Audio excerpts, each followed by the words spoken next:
It is Sunday. We are back. I am feeling particularly riled up today around education. Like I had like an epiphany this morning around some things in my classroom. And yeah, and so funny story, right? Here's one you don't want to miss because no one's going to believe this is true anyway. I couldn't. So I'm watching this. First of all, before you even get into your story, I want to say I can't believe it took you this long to make this connection. Well, me too. But it's not when you would expect to make, right? It's so preposterous. I guess. So I was watching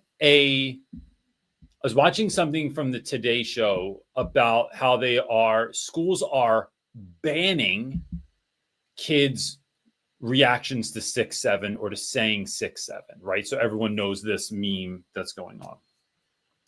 And then they mention. No, it was a different video. No. That was one video, and then it was like. No, it sent me to the other one. Oh, okay. So then the Today one said it was a meme started, because I don't know the origination of the meme. I know that kids yell it all the time in school, but like the origin was from a hip hop artist named Skilla, which made me stop because I know who that is. And then they said that individual's from Philadelphia. I said, I already know. Wait, that's who came up with the meme? Skilla, the originator of the 6-7 phenomenon, is Jamil Edwards. Jamil Edwards was in my 9th grade English class at Boys Latin High School in Philadelphia. I had to go pull out the yearbook to double check, but I was like, yo, what? So I know who that so the funny thing is the guy who originated this 6-7 phenomenon was a freshman in my West Philly English class, which kind of blew my whole brain this morning. That is not why I'm so pumped up about education right now. I'm thinking about stuff, but like it was just definitely funny realization that literally like everybody is talking about this thing.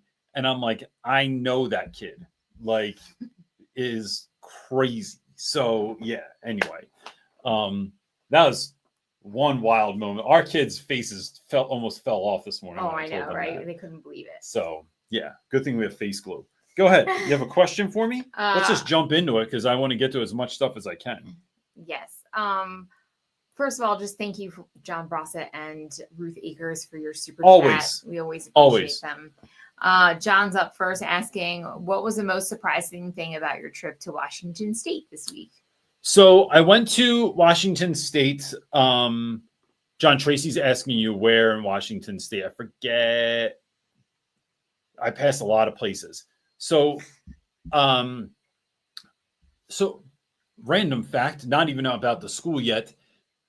I picture Washington State is supposed to look like where the Goonies took place, but it turns out that it looks a lot more like New Mexico in that section than what I had envisioned because of the mountain range. I was told that like, y'all don't even need to know about this. No one even cares. I'm telling you anyways about to get educated, but like the mountain range stops the weather and the humidity from coming past. And so on Brossett's side of things, it's very dry there. So it was way more brown and like looked more like New Mexico than I had anticipated. Brossett, with regards to speaking with students, I talked to a number of kids and teachers after my talk. Kids and teachers that came up that said, like, literally their words were, this was for me. Like, I needed to hear this today. And I think the thing that always kind of amazes me, and then it amazes me that it amazes me, is that kids are so similar everywhere you go. Mm-hmm. Like everywhere I've traveled in the US, the scenarios are so similar regardless of where you are. Now, look, kids have different struggles in different areas, but there's so much crossover that it's like, I don't care if you're rich or poor, there are struggles with confidence, self-belief, ability. What am I here for? really deep levels of self-deprecating behavior, things of that nature. And it was such a good reminder to me. Yeah, I think the other thing that surprised me, and this is another thing that it surprises me that it surprises me, but in my insulated little world, like outside of Sunday Night Teacher Talk, I am typically working with teachers that are struggling, teachers that, and look, and one of the things let me say this out loud. The folks that I always tell folks that like get on the phone with me and like we do one-to-one mentoring calls, which is something that we offer.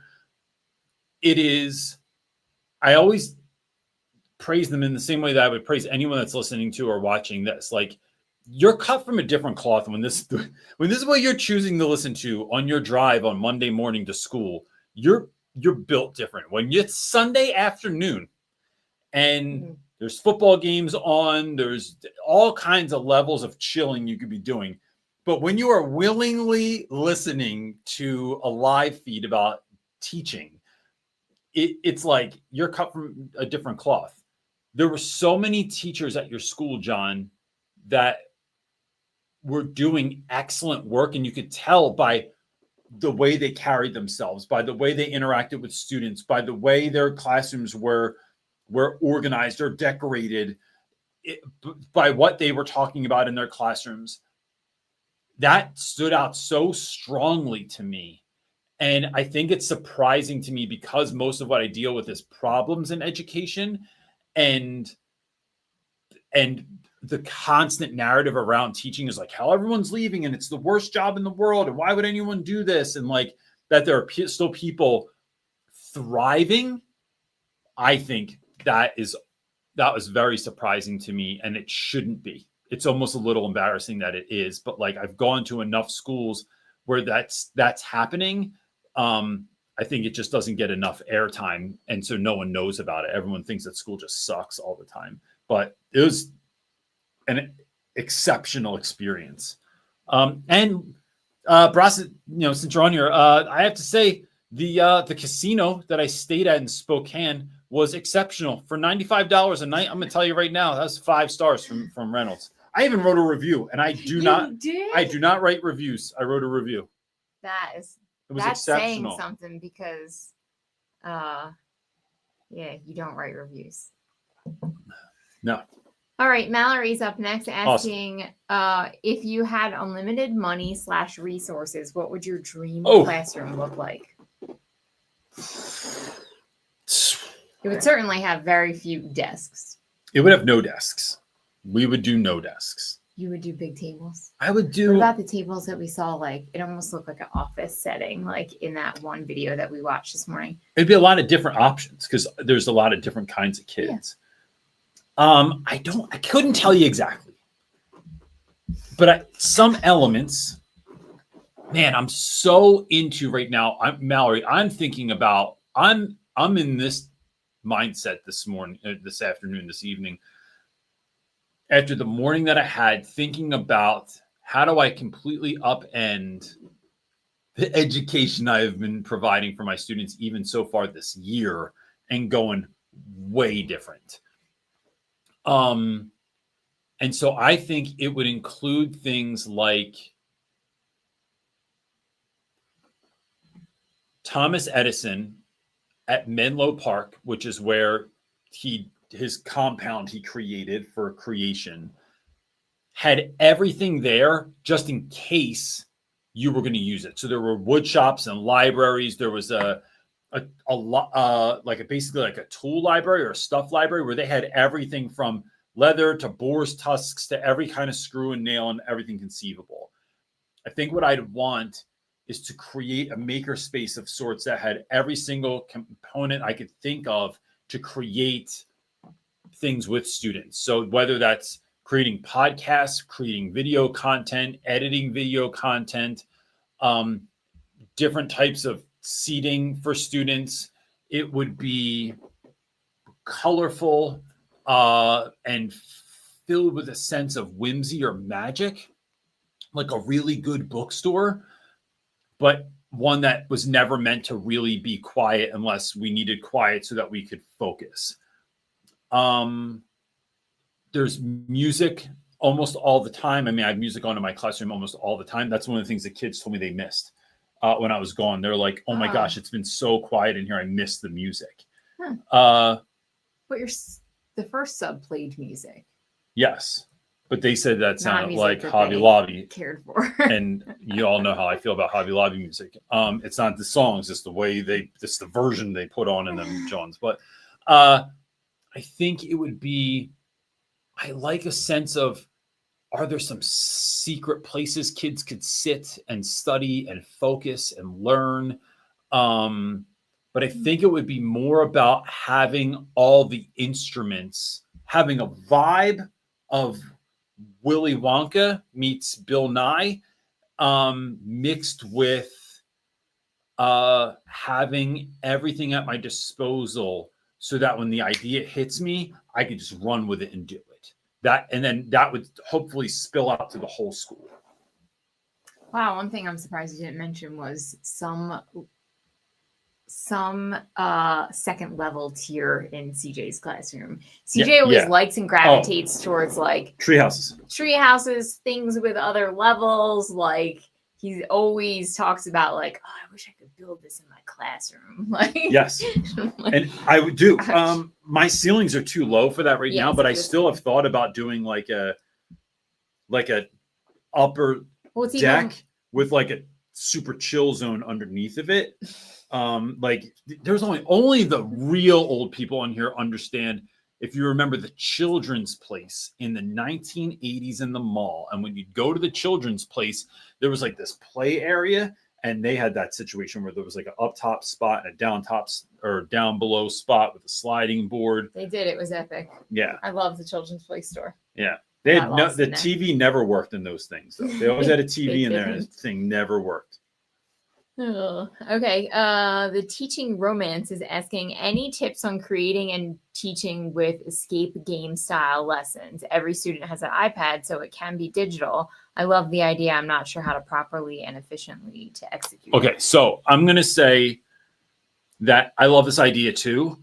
One, if you go look up Mark Rober escape room. Mark Rober is huge YouTuber, and he did a thing on like, hey, here's basically like, here's some similarities in escape rooms that I've done that if you know them, they're going to help you to get out of an escape room more efficiently. And it worked. Like I watched it before I went to my first escape room, and then it just helped me look for those patterns. You're going to look at it for a different reason to see what are some of those things that they use in escape rooms to create them. And then how can you make some of that stuff? And the beauty of making something like this for anyone that's looking for it is like, this is something you make once and then you can just reuse it over time. So it doesn't get like worn out. And then I would think about, before we get real nitty gritty on it, I'm thinking about doing something like this year, but all through black light. So having black light bulbs in my classroom and using things like hidden messages and stuff like that, where kids are, there's answers written in highlighter, or like there's certain things you might have to put together using like glow sticks or something like that. It just adds kind of a fun element to it. And then I'm trying to think of who does escape rooms well. I'm going to say my friend Kevin Butler. And if everyone doesn't have his book, it is a book to have. I think it's called Lights, Camera, Education, or Lights, Camera, Teach. Kevin Butler, he's awesome. And he has enough stuff online that I would do this through ChatGPT, and here's the prompt I would give. If Kevin Butler was creating an escape room activity and then what is your class? How long is your class? What grade are your students? Any other pertinent information about your students? Are they on grade level with their reading? Are there a high number of IEPs? Do we have a lot of students and there's not a lot of room to get up out of the classroom? Like, is there somewhere else in your school that you could do it? Like, fill in that prompt as fully as possible and then hit enter and see what it comes up with. Because it's going to pull all the proprietary data from online based on Kevin Butler. That's going to really help you to do better, like to grow or to create an experience for your students that is so customized based on your kids. Is that the lights, camera, teach? Can I show that in your cracked iPhone? That's the picture. If you're watching this on video, I'm holding the picture up of his book. Exceptional book. Exceptional teacher. Kevin's in my top. Kevin's not only in my top 10. Kevin's one of those teachers that if I was starting a school, I would do anything I could to get Kevin to come teach there. Kevin is a great teacher. All right, Patrick's up next asking, I do have a question. I consider myself an innovative teacher. However, I'm afraid I would not fit in with other teachers. I even make YouTube videos. Is there a smart way to work around this issue? You know, Patrick, I find that I don't fit in with a lot of teachers either. I will say, look, I don't know that I need to. I don't talk to a lot of people this year. I mean, a little bit. Like, I have people around me that I just chat with, but like, the teachers that are most similar to you aren't close to you in proximity because they're in younger grades. Yeah. Because they're willing to be a bit more extra.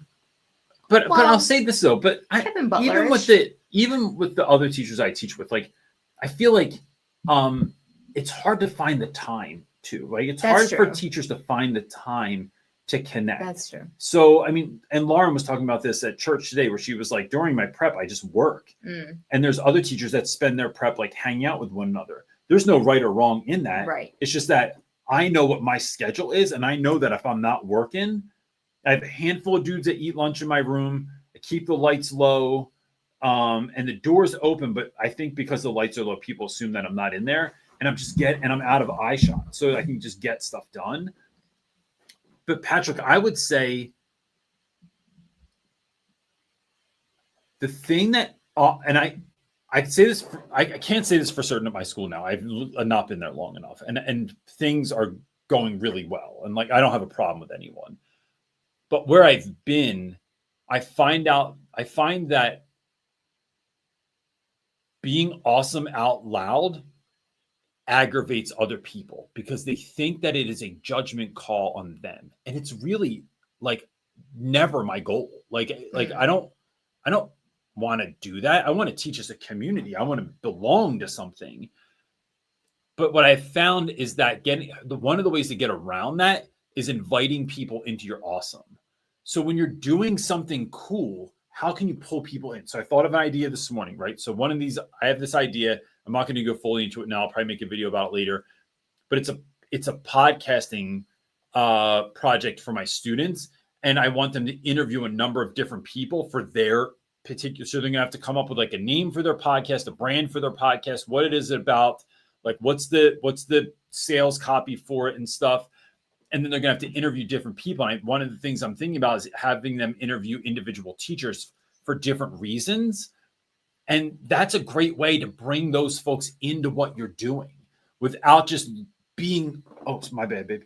Without just being awesome out there and ta-da, look at me, look at what we're doing. It's bringing people into that. So when I have guests like Zoom in to my classroom, it's inviting other teachers into that also. It's not just this cool thing Mr. Reynolds is doing in his classroom for his students. Look how rad he is. It's like, no, why don't y'all come in here? Like this, look at this cool thing I set up, but I did it for the kids. And I would love if y'all could be a part of this as well. It's inviting people into those moments. I think that is something that it's, because it comes down to this. This is the last thing I'll say about this is that, Patrick, are you annoyed that your neighbors are having a party and it's loud out there and you can't sleep and I got to get up early tomorrow? Are you mad about that, or are you mad you didn't get invited to the party? I think I think if you got invited to the party, you'd be less aggravated about it, right? But you didn't. So invite people to the party. Whether they come or not is up to them. But that's how I would. That's my way around that. A lot of times, I've made a lot more friends that way.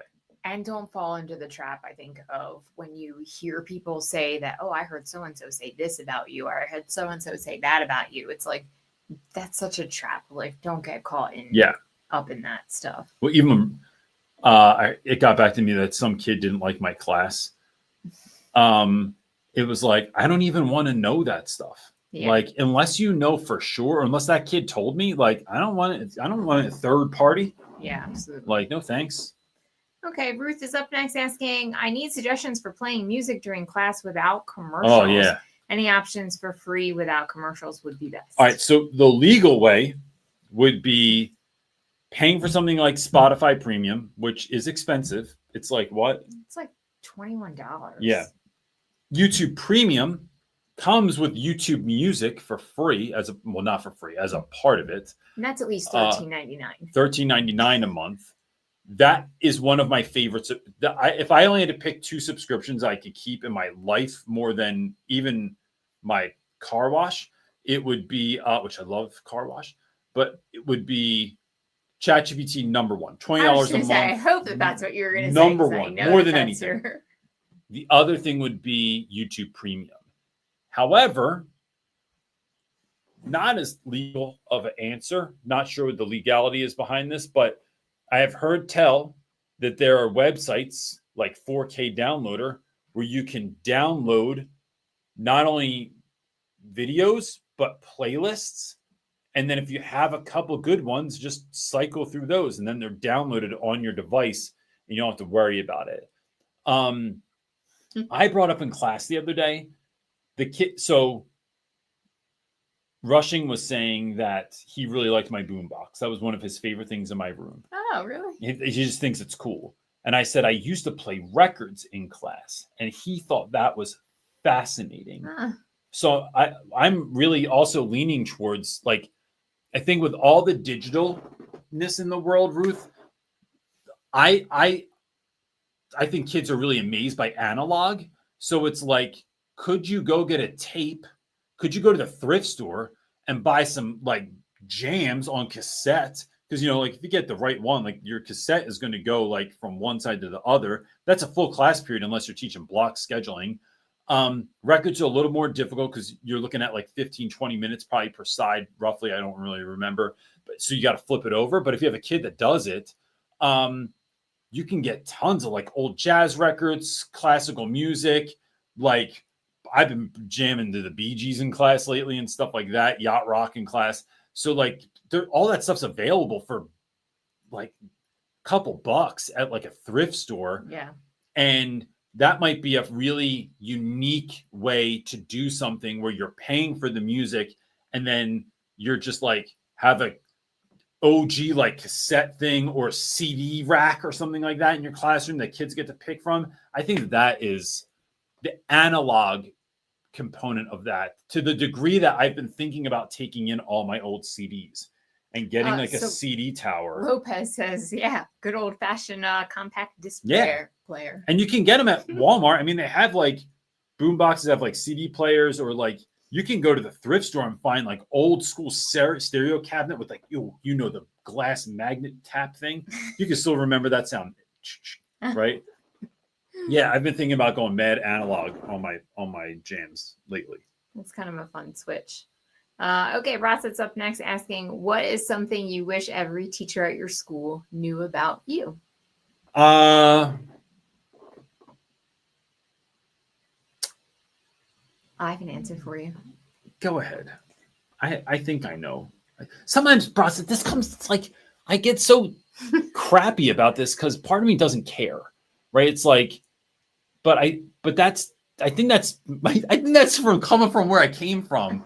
That's your for East so Coast long. Philly vibe. Yeah, where I like, I don't care what you know about me. Like, I'm out here doing the work. Like, right, but to that point, like, I think the thing that you would want everyone to know is that education is only ever about the students. So a lot of teachers, when they see people doing stuff, they can, at least in your former school, I'm not so much here, but like the jealousy of like, oh, he thinks he's better than like the rest of us, or that kind of mentality can often be like, it can ruffle other people's feathers, like when you are being your extroverted, like awesome self, right?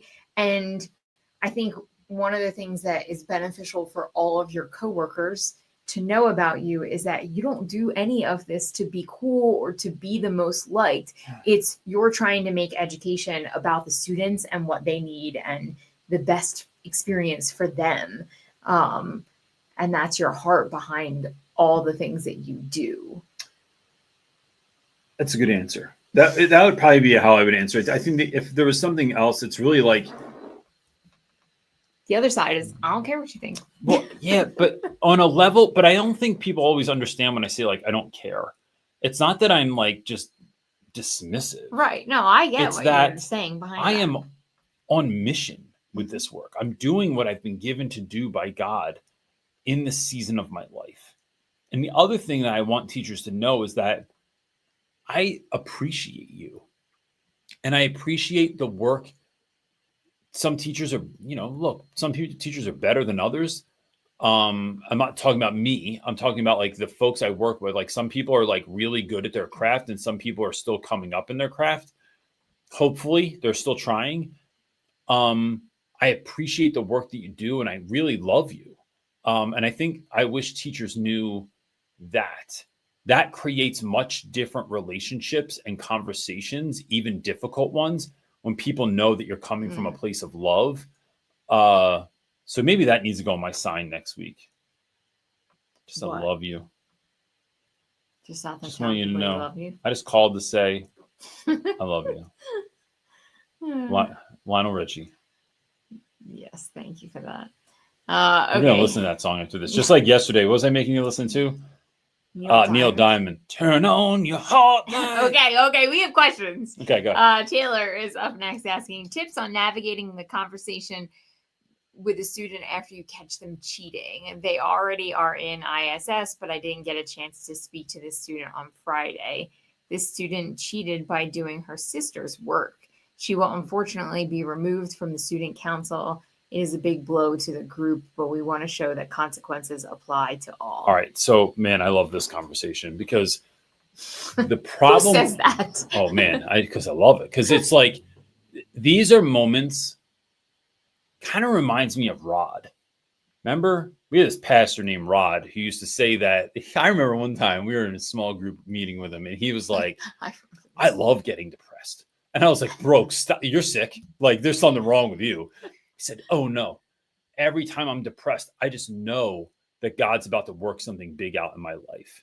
And I'm like, bro, stop. Like, I'm not even listening to you.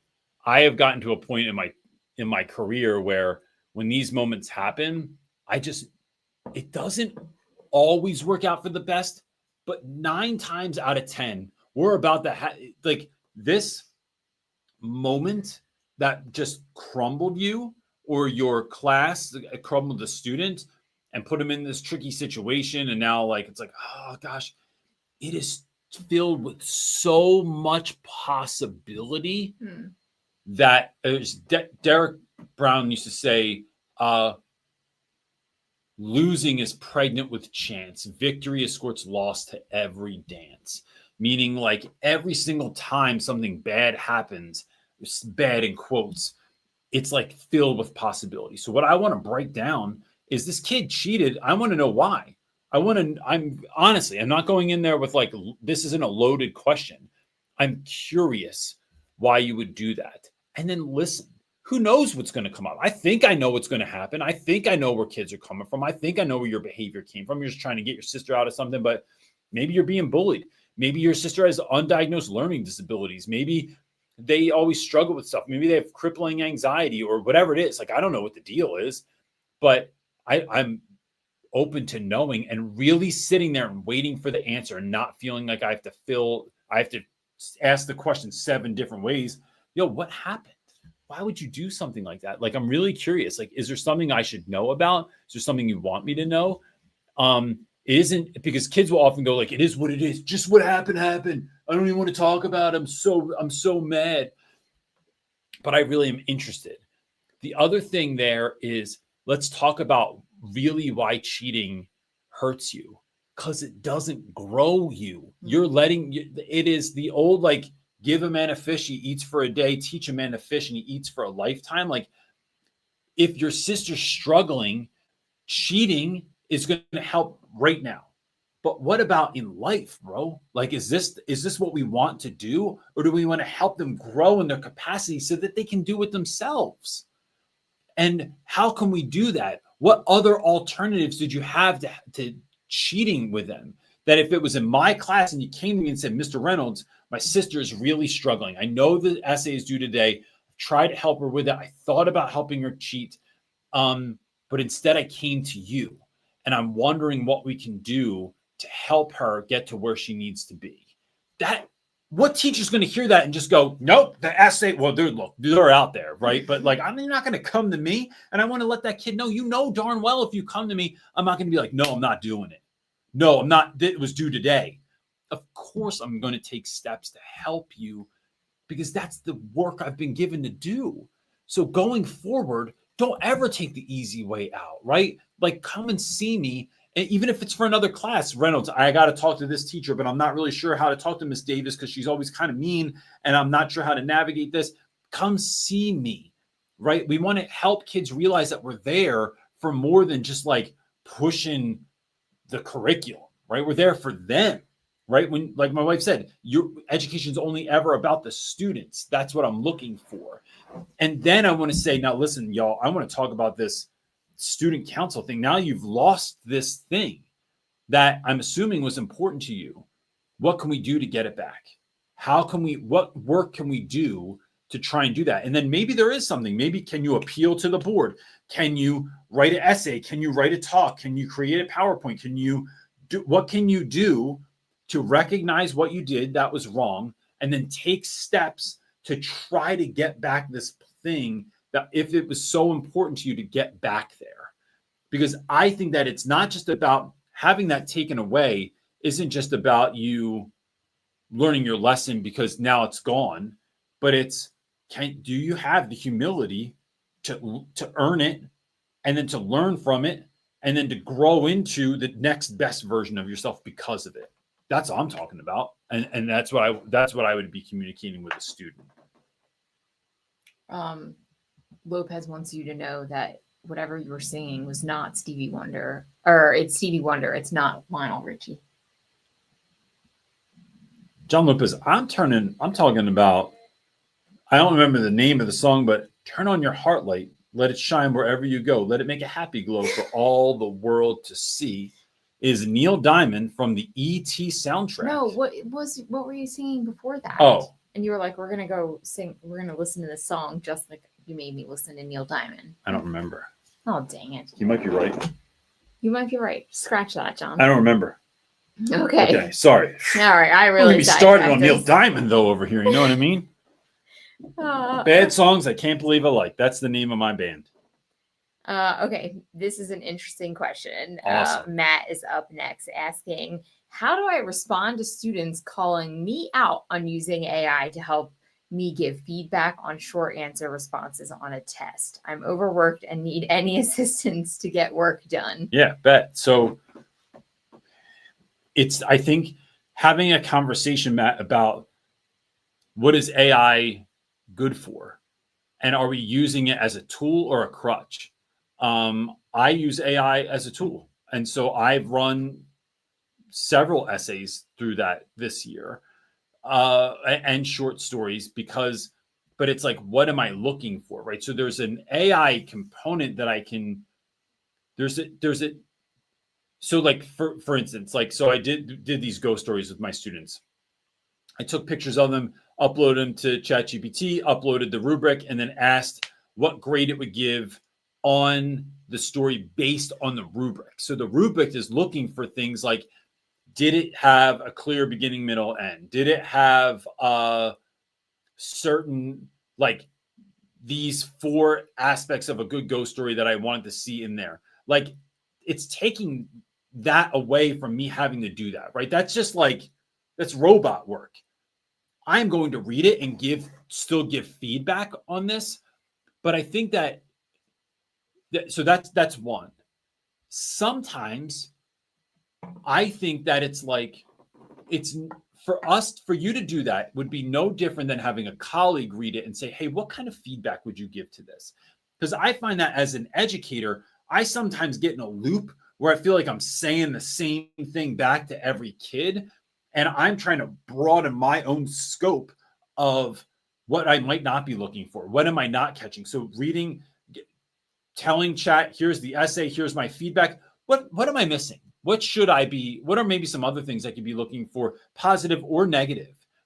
And seeing what it might say back to fill out my scope of what I might be saying, right? This is no different than any other like automated. So like when my school used to use a platform called Think Circa, and it had all this like pre-generated feedback you could give students. It's so different than that, or pre-generated feedback you could give in report card comments. But the thing is, I'm not just doing that. I'm not just outsourcing my work, right? I want to have a sense of where my students are. I want to have a sense of their writing ability. I know it's important to me. And so I want to be able to give that feedback. But if there's a part of it that I can outsource so that it's like, hey, did it have this many sentences? Did it have this many words, right? It's no different to me than when my son's writing an essay and I show him, hey, it has a spelling and grammar check, right? That's outsourced. It's AI is doing it. When it says how many words are in this essay, what do you want me to do? Sit there and count them? No, that's AI taking care of that for me. I don't think of this as being any different, but then I think the flip of it is really drawing the strong distinction for your students. And maybe this takes a little bit of research on your end. Maybe it takes a longer conversation, but it's drawing the strong distinction between just cheating on an essay or a problem or something your students are doing and using AI as a tool, and then teaching them to use it as a tool, which is a whole thing I'm going to get into this year with my students, is like, how do we start using things like ChatGPT specifically to help us learn and not just use it as a way to cheat and get done. Well, I'm going to pop this question up there because it's relevant. Tristan's asking, isn't there an ethical concern of putting students' work into AI without their consent? So I suppose there is, but I would say that when I do it, so we wrote fictional ghost stories, right? Nobody's name was in it. It wasn't based on true events or anything like that. It's not like I'm putting students' journal entries in or something of that nature. It wasn't autobiographical. So I redact. So first of all, I have ChatGPT set up so that it is not using, and this is just what you do on the back end. And if you don't know how to do it, you can just ask Chat how to do it. It will tell you. I go on the back end of ChatGPT. So it is recording everything I ever say and tell it, right? So it's collecting data so that it can become better at helping me. But what I give it, it is not training itself. It's not being used to help other people. So, however, I'm still a little wonky about that. So, or leery rather. But so I do redact any sensitive information. So students so I ran, if I'm running like test scores through it, right? So if I even want to see like, hey, here's all my students' tests for the final for the Odyssey. And I want to find out like, what did the majority of class do well on? What could we have gone a little bit harder on? Like, what could we have focused on a little bit more? What were some weak parts that I might be thinking about for the next thing on students? So, I'm redacting any information that might be sensitive. And then I feel like I don't understand. Someone might still make an argument for that not being safe, but I don't see how if I'm redacting any sensitive information. Especially if you have the model turned off where it's not training the main brain. Yeah. Like that also is another It's level training my right, but that's a GPT, private yes model. Okay, Jacob is asking, are you bringing back history of hip hop or thinking of bringing it to your new school? Thinking of bringing to your new school a new elective. to your school a new elective. I created my own elective called comic book literature, and it's been the best. So that sounds so fun. It does. I feel like, Jacob, did we talk about that at some point? I feel like maybe you emailed me about that or something, which I think is a sick idea. So history of hip hop, for those that don't know, I taught in West Philly for about 10 years.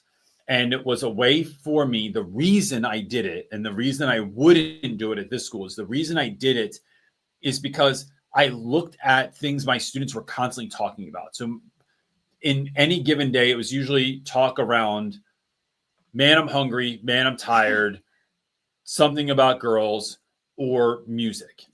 Or sports. I am horrible at sports, and I just rocked the right field for way too long until I gave up on sports. I'm not going to teach a class about girls. I am not going to teach a class about food, and I don't care how tired you are. So music was there.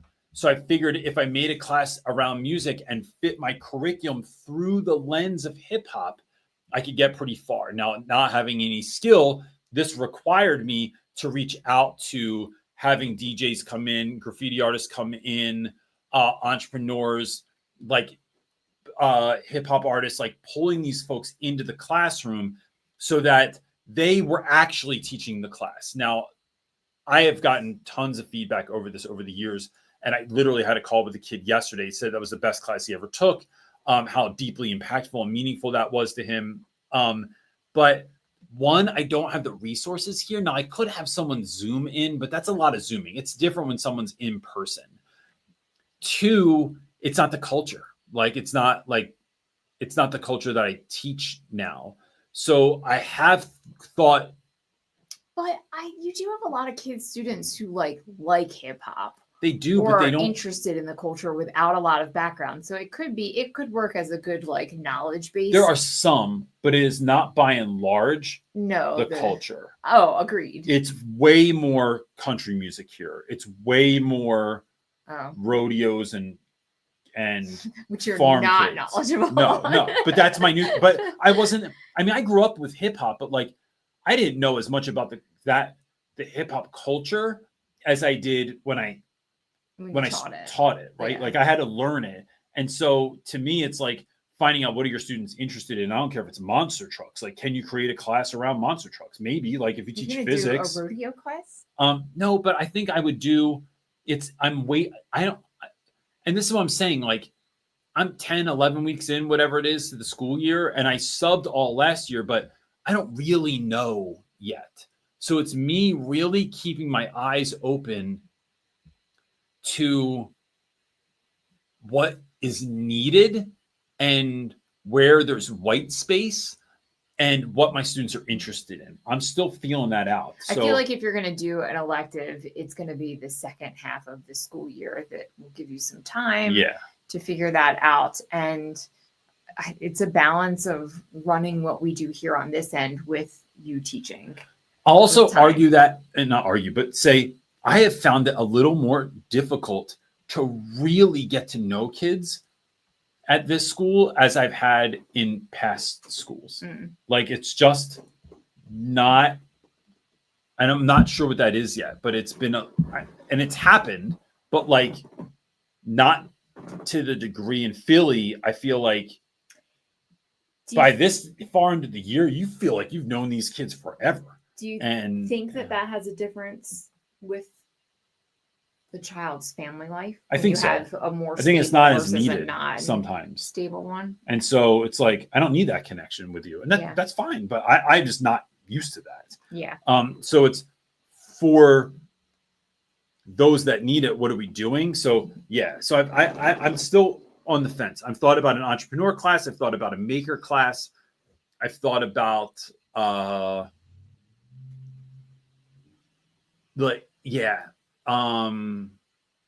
that's what I'm thinking about so far, but I want to make sure that it's about kids and not just about my own interests. And I thought about doing, running a YouTube and social media agency that the kids would run, but it would look like morning announcements and news for the public. So we live in such a small town, there's no news. So could we have kids that were like basically reporters that were doing the weather and doing morning announcements and all those things, but it would be run as a YouTube channel and run the same way as a high quality YouTube channel. So like, are we looking at hooks? Are we looking at first 30 seconds? Are we looking at click-through rates? Are we looking at all these different aspects that I look at as a YouTuber?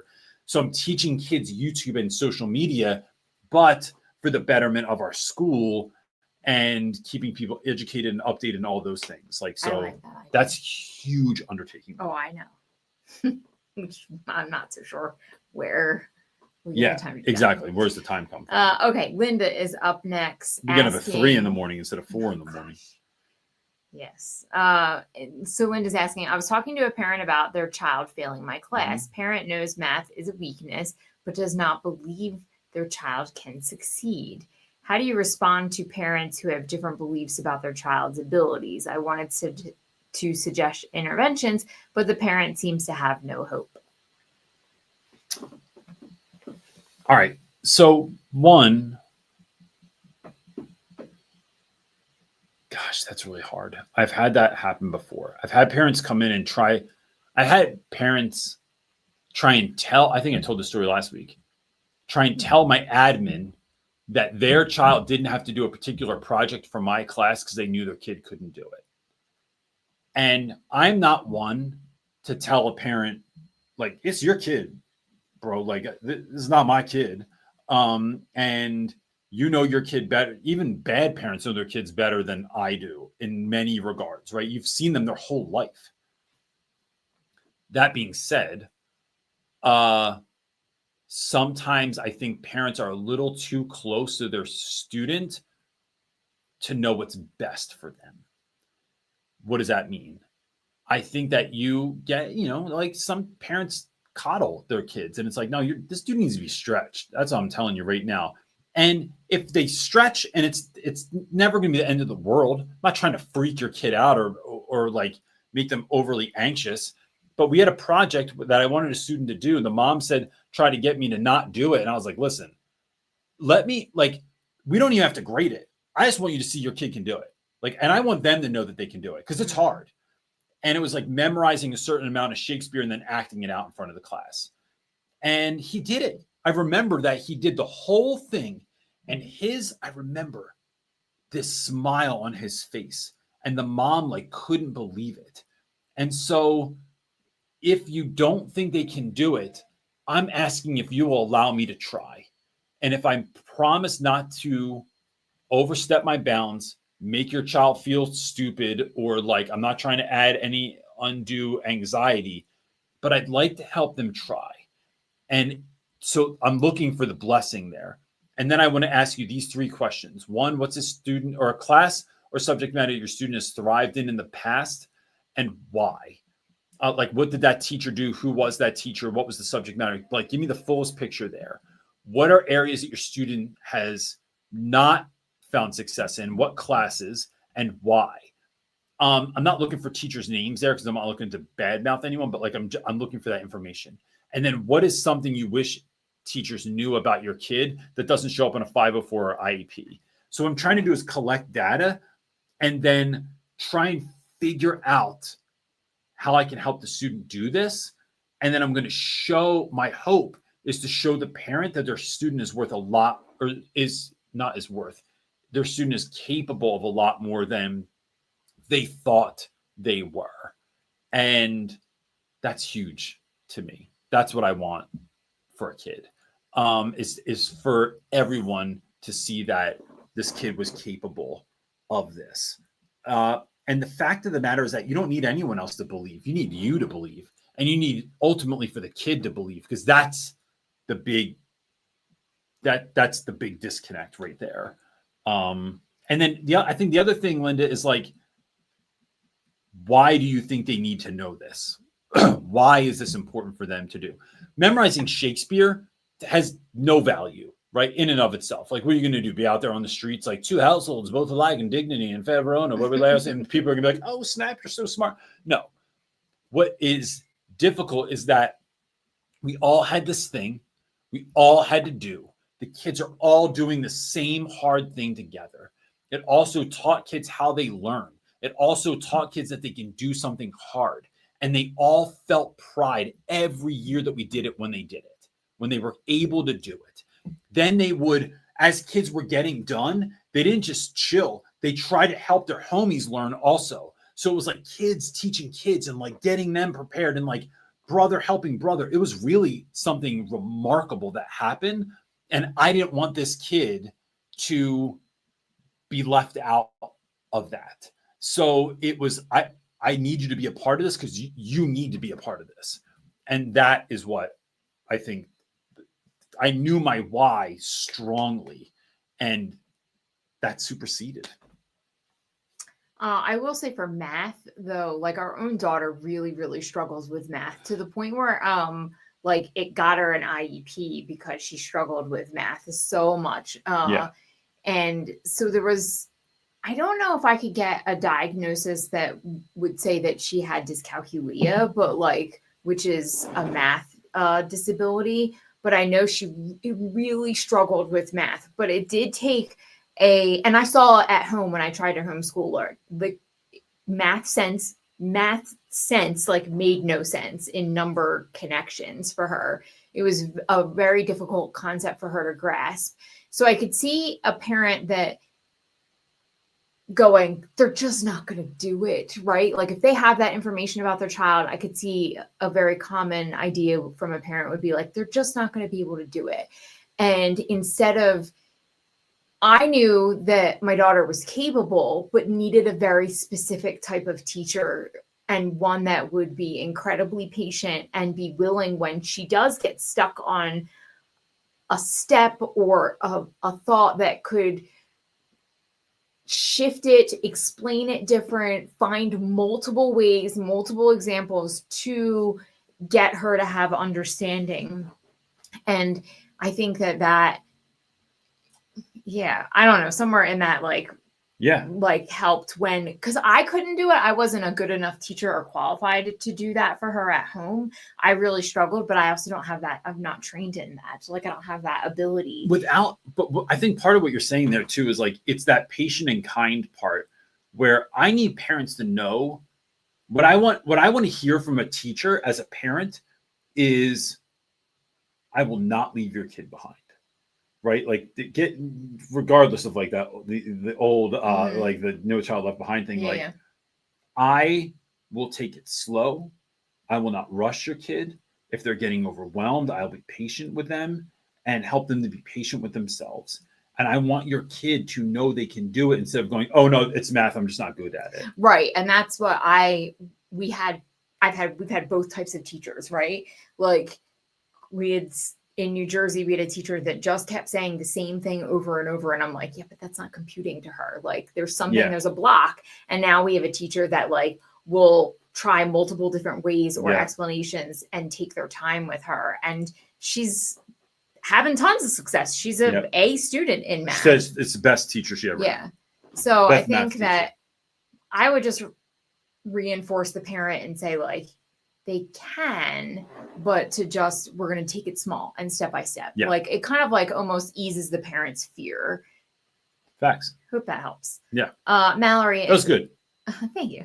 Mallory is up next asking, I remember recently you said you were wanting to revamp all the previous lessons you taught. What is it specifically about them that you want to change for your new school? I'm trying to revise my own. So Mallory, I think part of the reason is the students that I teach now are in Philly, I taught co-taught classes for most of my day, if not all my day. And a lot of my students were on a far lower, like they had to learn the basics. So they were still learning how to read. They were still learning how to write. They were learning a lot of those like components they would have learned earlier in school. We were like, what am I thinking of? We're going back and learning. It was a lot of kids that the system had kind of like given up on. And how do I know that? Because there's no way you get to you get to ninth grade on a kindergarten reading level or second grade reading level without being failed by the system and being given up on. Like you didn't accidentally slip. Oh gosh, wait. They're on a kindergarten reading level in the ninth grade. Yeah, bro. Like, come on. the students I have now some of them are neurotypical or are just very, very intelligent. And that is not to say that my students before were not intelligent. They were just not being taught in a way that honored their intelligence and how they learned. And so that's what we had to do in those scenarios. I also teach small classes. I'm also at a point in my career, whether it's at this school or elsewhere, that like I don't have classroom management issues. Like it's almost non-existent.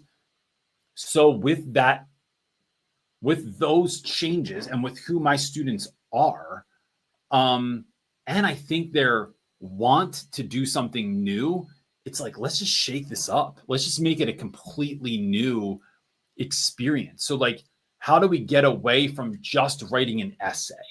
How do we get away from we're just reading a book and answering comprehension questions and then writing an essay at the end? Like, how do we get away from that? And it's not excluding those elements. I think that those are important. And you do have to be able to read and comprehend things. You do have to be able to annotate literature. You do have to be able to write an essay. I mean, college, that's all you do is write papers. How are we doing that? But also really rolling in some practical skills that are not training, not just training factory workers. Part of this epiphany I had was I literally visited a factory recently. I went to the cheese plant here in New Mexico, and it was fascinating. And it really showed me like there are different levels of value, right? There's levels of value that like certain people get paid different amounts of money because some folks are cleaning and sweeping and putting together boxes and, you know, that are driving a forklift, and that's what you do all day, 8 hours a day, right?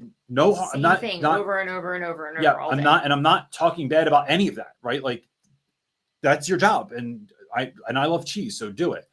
But then there are the folks that came up with that, like manage all of that stuff, and they get paid more money because that's a harder job in terms of like it holds more value for the company, right? And you can't just get anybody to do that. Then there's the people that designed the facility was remarkable.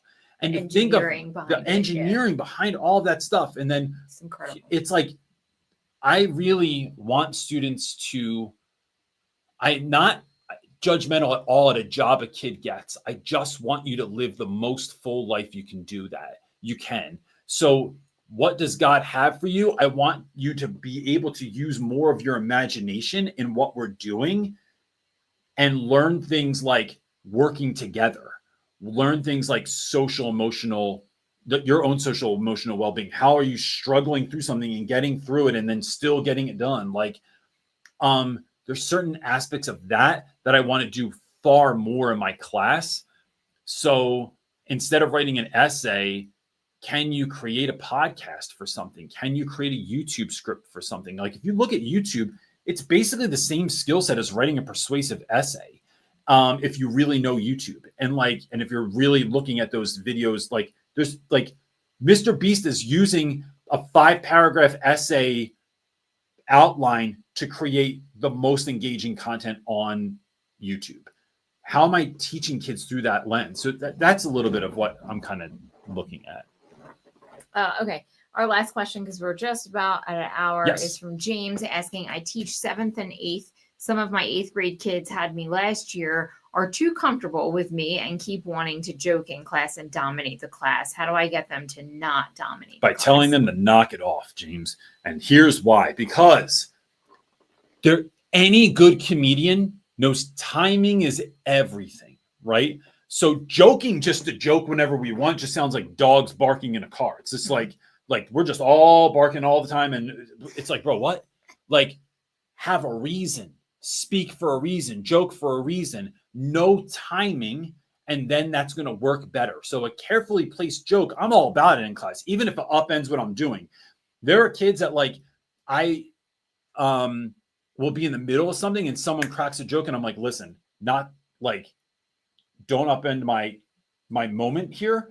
because I'm trying to pay attention. But that was hilarious, bro. Like, I'm just gonna, like, side note, that was hilarious. Well done. I'll even give kids points on, I'm measuring extra credit on the board because you had like the most perfectly timed joke. But just saying things just to say them is just like, stop. You're just like running your mouth and yapping. And so what I want kids to understand is that I need to maybe rein this in for a moment. We need to have a conversation. We're not here to just have fun, although fun, I think, is important in education. What we're here is to help you grow. And so if we are doing more yapping than growing, then we're not doing the right thing, because that's not what we're here for. If you're at the gym and you're yapping more than you're pushing weight, then you're not growing in the gym either.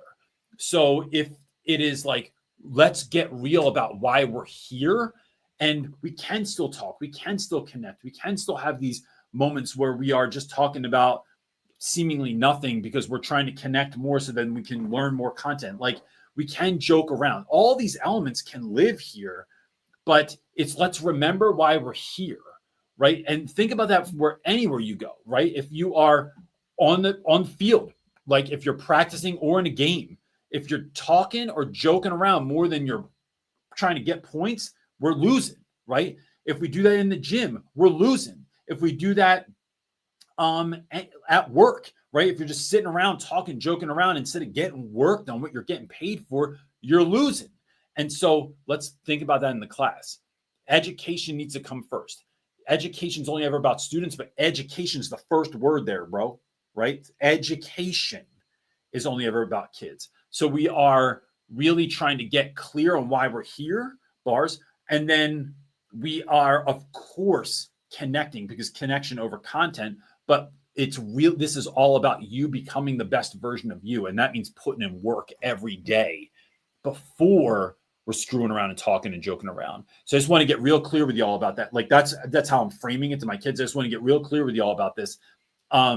We've kind of gotten away from that, and I want to make sure that we don't. Would you do that in front of the whole class, or do you hold those students aside and say, look, everybody, we're going to have a conversation? I want to make sure everyone knows this. Then if we're not doing, if I have certain individuals that I need to follow up with afterwards, we can of course do that. Or I'll just call dudes out right in the middle of class and be like, Todd, I need you to understand. Todd, right now, remember we talked about yesterday? I need you to reel it in because I'm trying to get through this content. And then there'll be time later, or 5 minutes at the end of class, or I want to hear the rest of that story later, or whatever it is. But it's like, this is time for this right now. And Jacob, James, I'm sorry, if you need it, there is on our Shopify store at shopteacherclassoff.com, there is a classroom management blueprint. And the thing that I love most in there is you have scripts for all kinds of behavior issues that you actually do with students. And I think they're really effective. And one of the ones I love the most is you go over to a child and say, like, you have mistaken my our relationship. We are not friends. I am here to hold you accountable, to be your mentor, to have you succeed, all of those be your things. Coach, right?